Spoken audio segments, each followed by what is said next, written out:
वीरांना जे देशासाठी झाले शहीद, आज देशभक्तीच्या रंगात रंगले सारे जरातर. सूर्याच्या सोनेरी किरणांनी उजाडली प्रजासत्ताक दिनाची पाठ. आजच्या कार्यक्रमाचे अध्यक्ष गुरुजन वर्ग आणि माझ्या बालमित्र मैत्रिणी, आज आपण सर्वजण येथे भारताच्या प्रजासत्ताक दिन हा मानाचा सोहळा साजरा करण्यासाठी एकत्र आलो. हा दिवस म्हणजे फक्त राष्ट्रीय पताका किंवा परेड पाडण्याचा दिवस नाही. हा तर महान इतिहासाचा, बलिदानाचा आणि संविधानाच्या गौरवाची आठवण करून देणारा पवित्र उत्सव आहे. आज 26 जानेवारी 1950 रोजी भारताने संविधान स्वीकारून स्वतःला स्वतंत्र, सामाजिक, धर्मनिरपेक्ष, लोकशाही प्रजासत्ताक राष्ट्र म्हणून जगासमोर उभे केले. आजचा दिवस म्हणजे स्वातंत्र्याच्या प्राणाची आहुती दिलेल्या हजारो वीरांना मनपूर्वक वंदन करण्याचा दिवस. भगतसिंग, राजगुरू, सुखदेव, नेताजी सुभाषचंद्र बोस, राणी लक्ष्मीबाई, तात्या टोपे, महात्मा गांधी, डॉक्टर बाबासाहेब आंबेडकर यांसारख्या महान व्यक्तींच्या कर्तव्यामुळे आपण हा दिवस साजरा करू शकतो. जाने कितने मर मिटे तब हमें आजादी पाई. बड़े दिलों के बाद खुशियों की घड़ी आई है. चेहरे खिले खुशियों से फिजा भी आज मुस्काई है. स्वातंत्र्य दिन की लालिमा आज सब पे छाई है. आपले संविधान म्हणजे फक्त कागदावरील नियम नाही, ते म्हणजे भारत श्रेष्ठ महान भारत घडविण्याचा मार्गदर्शक दीपस्तंभ आहे. डॉक्टर बाबासाहेब आंबेडकरांनी रात्रंदिवस कष्ट करून तयार केलेले हे संविधान आपल्याला समानता, स्वातंत्र्य, न्याय आणि बंधुतेची हमी देतो. आज आपण उभा असलेला प्रत्येक हक्क बोलण्याचा, शिकवण्याचा, प्रगती करण्याची मोकळीक हे सर्व संविधानामुळे शक्य झाले आहे. प्रजासत्ताक दिन आपल्याला कर्तव्याची आठवण करून देतो.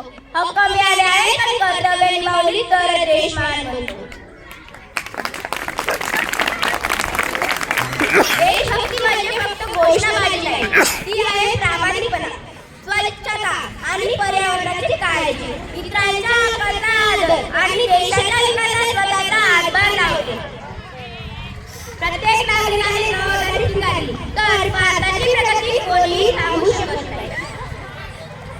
आजच्या या दिवशी आपण एक प्रश्न विचारूया का?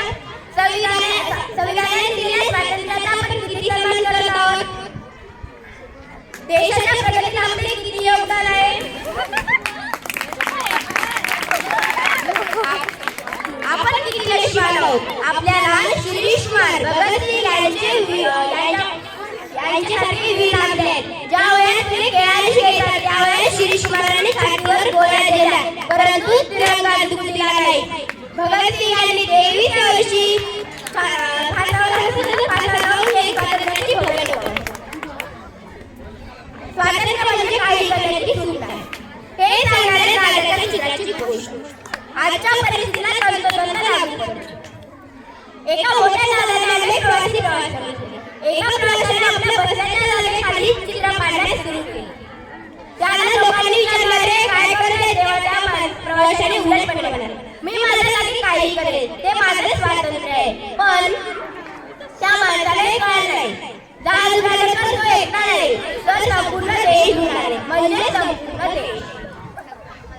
आज आपण ही देश करत आहोत. माझं स्वातंत्र्य म्हणून आपण नियम मोडतो, भ्रष्टाचार करतो, पर्यावरणाचं नुकसान करतो.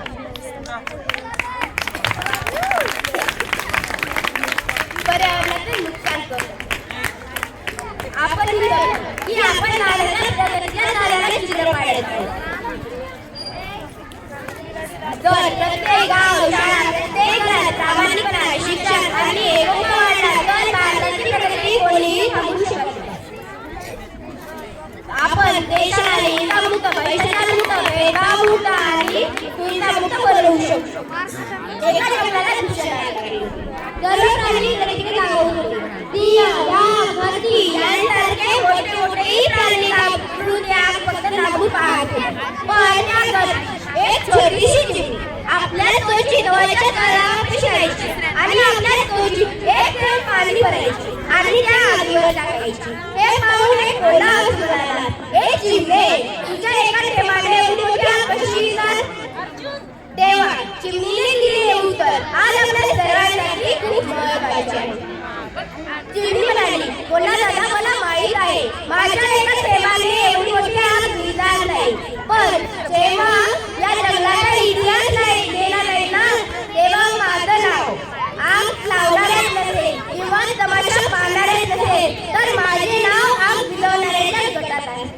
आज 2024 मध्ये आपण अशा जागी उभे आहोत. भ्रष्टाचार, गुन्हे, नियमांचा दुरुपयोग आपण आपल्या देशाला आढळत आहोत. आपण नागरिक आहोत. एवढा मोठा देश, सगळे नियम मोडतात. मी एकट्याने नियम पाळल्यावर काय होणार? किंवा मी एकट्याने भ्रष्टाचार थांबून काय फरक पडणार? पण लक्षात ठेवा, जेव्हा तुम्ही नियमांचा दुरुपयोग करता तेव्हा तुम्ही आग लावणाऱ्याच्या गटात असता. जेव्हा तुम्ही चुकीचा होताना फक्त गप्प बसून पाहत असाल ना, तेव्हा तुम्ही तमाशा पाहणाऱ्याच्या गटात असता. पण जेव्हा तुम्ही प्रामाणिकपणे करत असता, वाहतुकीचे नियम पाळता, महिलांचा आदर